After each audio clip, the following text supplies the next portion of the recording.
Hello, I am MG Govia. I'm the Education and Outreach Liaison for Okie 811, and we're going to be discussing the law updates that are going to be effective this year on November 1st.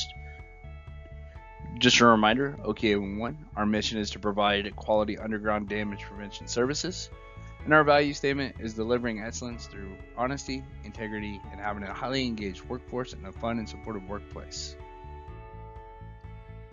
There's quite a few updates being made to the Oklahoma Underground Facilities Damage Prevention Act, and we'll discuss those today. One is that the life of the ticket will be defined as 14 calendar days. 2, mandatory positive response for members, excavators, and Okie 811. 3, provisions for state of emergency declaration. 4, required damage reporting to Okie 811 in addition to the operator. 5, better defined excavator responsibilities around hazardous pipelines, such as the excavator may be liable to the operator for misuse of emergency tickets or excessive or unreasonable updates on a ticket.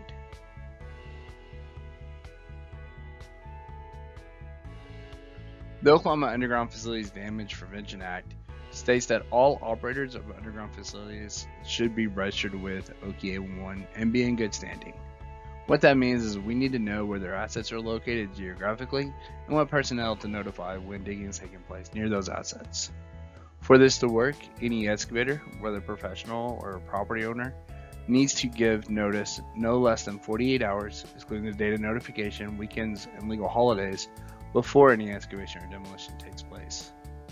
To view the law, you can go to our website, okie811.org/the-law. The first update that we're going to be discussing is the fact that the ticket life is being defined as 14 calendar days. In our first example, we'll see here that the request is made on Monday, November 1st, and the work to begin date would be Thursday, November 4th. The life of the ticket begins with the work to begin date and is 14 calendar days. So the ticket would expire on Wednesday, November 17th at the end of the day. So if work is going to continue through the 17th, then the update needs to be made on the 15th so that the life of the updated ticket would begin on Thursday, November 18th. Here's the timeline that's depicted. Ticket was submitted on Monday, November 1st. The work to begin date would be Thursday, November 4th. If the ticket is not updated, then it would expire on Wednesday, November 17th. However, if you do need to update it, it would be done on Monday, November 15th, so work can continue starting on November 18th. And the next example is when default notice is being put in around holidays. So in this case, the request was put in on November 10th. And as you can see with the holiday as well as the weekend, the work to begin date, it would be on the 16th. The 14 days from the 16th would expire on the 29th. So if you would like to continue working beyond the 29th, that update would need to be made on the 23rd, since the 24th and the 29th would be the only business days that would count in that notification. To break that down one more time, the ticket would be submitted on Wednesday, November 10th. The work to begin date would be Tuesday, November 16th. To update the ticket to continue working would be on Tuesday, November 23rd. The ticket expires on Tuesday, November 29th. So if you did update it on the 23rd, you could continue working on November 30th. Here's a quick list of those dates for you.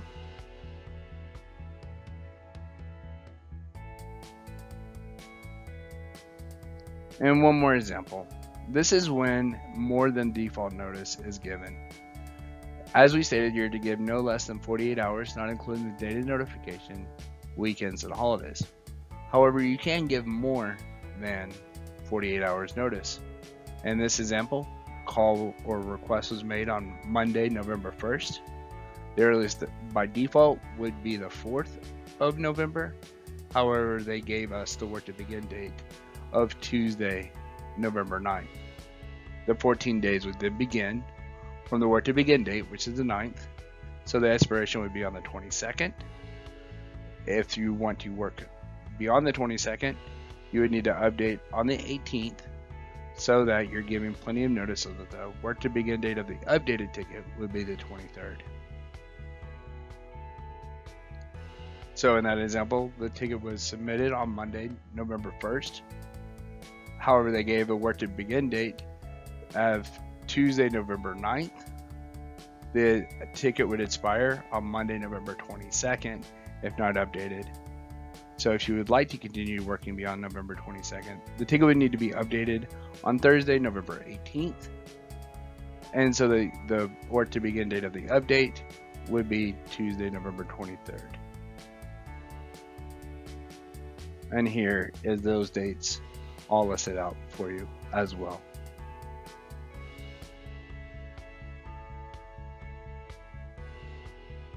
The next update for the law that we're going to discuss is positive response. It is going to be mandatory starting on November 1st. And what is positive response? Positive response is clear communication of status of processing the locate request to excavators so excavators can confirm response prior to excavation. Those responses provided back to OK81 and notice provided on the ticket needs to be done prior to the work to begin date. For our members, they must provide the status of processing to the locate request to OK81 prior to the work to begin date and time.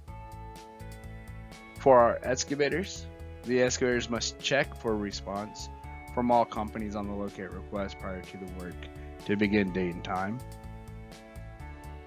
And OK81 is going to be the communication hub for the member companies and the excavator and keep record of that communication. We have what is called the positive response portal.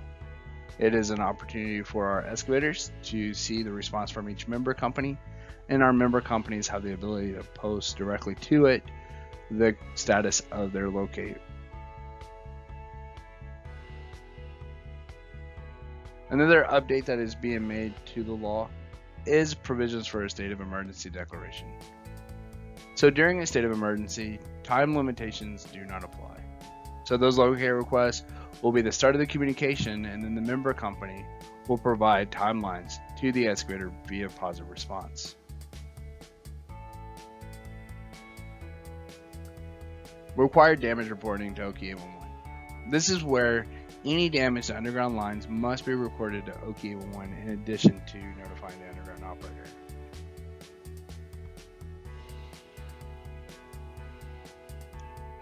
Other updates that were made to the law is to better define excavator responsibilities around hazardous pipelines.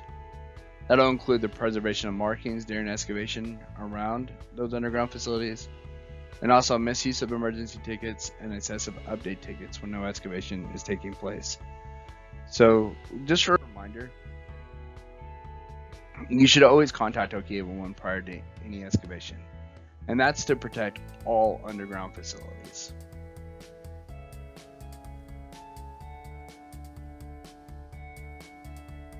Because of the emphasis that has been put into the law, it stresses the importance of markings around hydrocarbon and hazardous liquid pipelines.